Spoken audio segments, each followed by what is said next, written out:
Iran ने साबित कर दिया कि वो इजरायल के जबरदस्त सुरक्षा कवच को तबाह कर सकता है।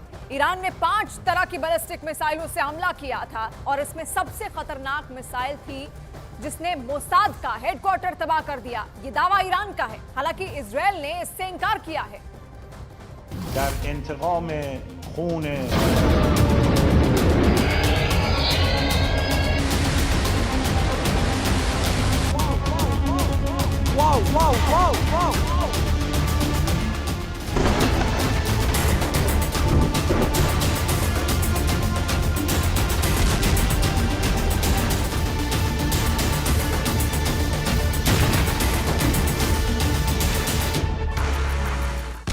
उड़ा दिया मोसाद हेडक्वार्टर। 200 मिसाइलों से ईरान का हमला। दहाड़ते सायरनों के बीच इजरायली शहरों पर झपटती ईरानी बैलिस्टिक मिसाइलों ने लगभग 35 मिनट तक इजरायल की राजधानी में कोहराम मचा कर रख दिया।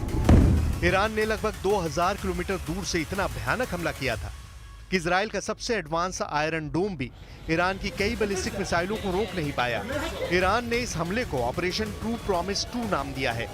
अगर ईरानी दावों पर यकीन करें तो न सिर्फ इजरायल की खुफिया एजेंसी मोसाद के हेडक्वार्टर को नुकसान हुआ है, बल्कि ईरान की IRGC ने पुष्टि की है कि तेल अवीव में 3 सैन्य ठिकानों को निशाना बनाया गया।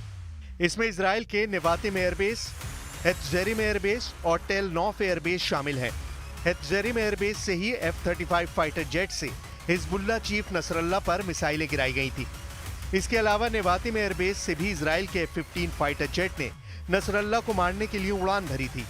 इजरायल के इन तीनों एयरबेस पर ईरान ने मिसाइल से हमला करने का दावा किया है। ईरानी दावों के मुताबिक उसकी कम से कम 90% बैलिस्टिक मिसाइलों ने इजरायली निशानों को तबाह कर दिया है। ईरान के सुप्रीम लीडर अली खामनेई ने हमले के बाद कहा कि ये तो अभी इजरायल ने हमले का छोटा सा ट्रेलर देखा है।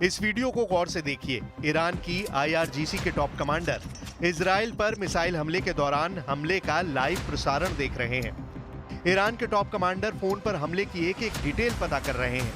वीडियो के आखिर में साफ देखा जा सकता है कि इजरायल पर हुए मिसाइल हमले को लेकर वॉर रूम में मौजूद ईरानी कमांडर काफी खुश लग रहे हैं। ईरान के सशस्त्र बलों के chief of staff major general Mohammad Bagheri ने तो यहां तक दावा कर दिया है कि ईरान ने 90% से ज्यादा मिसाइलों ने इजरायल में अपने टारगेट को भेद दिया है। 1 अक्टूबर को ईरान के मिसाइल हमले से पूरे इजरायल में कोहराम मच चुका है।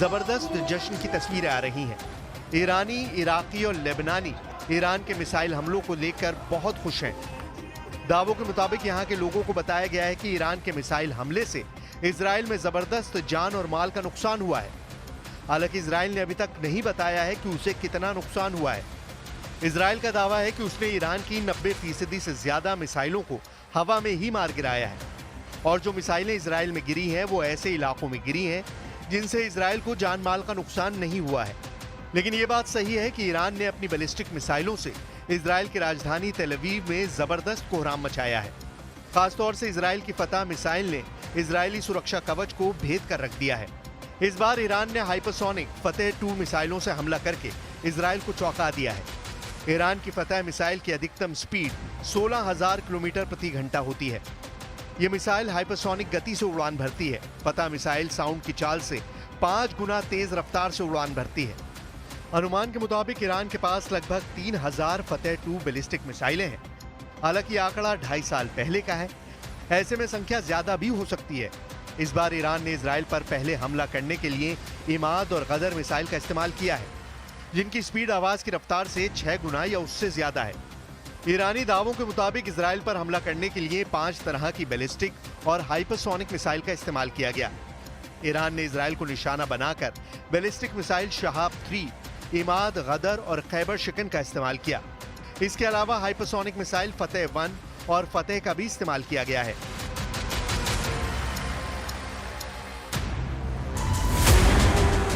ईरान के मिसाइल शहर।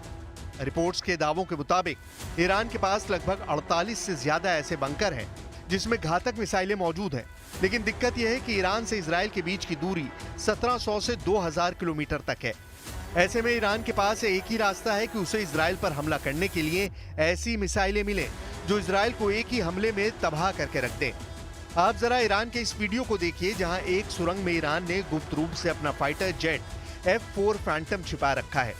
दावा किया जा रहा है कि ईरान के पास ऐसे 48 से ज्यादा सुरंग वाले बंकर हैं जिसमें न सिर्फ फाइटर जेट मौजूद हैं बल्कि लंबी दूरी की घातक मिसाइलें भरी पड़ी हैं।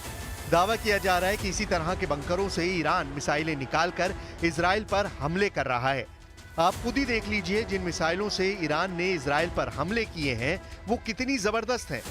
ईरान इस वीडियो में अपनी मिसाइल पावर से इजराइल को यही दिखाने की कोशिश कर रहा है कि ईरान इजराइल को तबाह करने की क्षमता रखता है। ईरान अपने F4 फैंटम लड़ाकू विमानों को भी जंग में उतारने जा रहा है। ईरान को अमेरिका से 1979 में F4 फैंटम विमान मिले थे। दावा किया जा रहा है कि ईरान के पास बंकर में 60 से ज्यादा F4 फैंटम फाइटर जेट मौजूद हैं। Islamic Republic of Iran air force के पास इस वक्त 4 एयरबेस हैं जिन पर लगभग 60 F4 जेट तैनात हैं। एयरबेस बंदर अब्बास, बुशहर, चाबहार और हमादान में ईरान ने हमला करने के लिए F4 फैंटम तैनात कर रखे हैं। F4 2 सीटों वाला फाइटर जेट है। पूरी तरह से लोड किए गए F4 का वजन 28 टन हो जाता है। F4 दूसरे विमानों की तुलना में 10 फीट लंबा है। बहुत भारी होने के बावजूद F4 मैक 2.2 पर उड़ सकता है और 60,000 फीट तक पहुंच सकता है।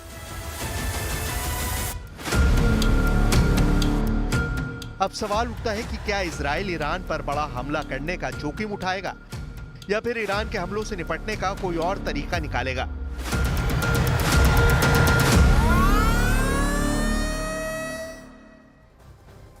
इजराइल पर हुए अटैक के बाद अमेरिका अलर्ट मोड पर है।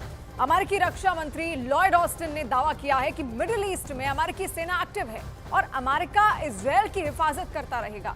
मिडिल ईस्ट में अमेरिकी कहां कितनी सेना उनका मोर्चा संभाले हुए हैं वो आपको हम यहां पर समझाते हैं। तुर्की में अमेरिकी सेना के 1465 सैनिक तैनात हैं और सीरिया में अमेरिकी सेना के 800 सैनिक तैनात हैं। इराक में अमेरिकी सेना के 2500 सैनिक तैनात हैं। कुवैत में अमेरिकी सेना के 13,500 सैनिक तैनात हैं और वहीं जॉर्डन में अमेरिकी सेना के 3,000 सैनिक तैनात हैं। सऊदी अरब में भी अमेरिकी सेना के 2,700 सैनिक तैनात हैं। अब बात यूएई की। यूएई में अमेरिका के 3,500 सैनिक तैनात हैं और कतर में अमेरिकी सेना के 10,000 सैनिक तैनात हैं।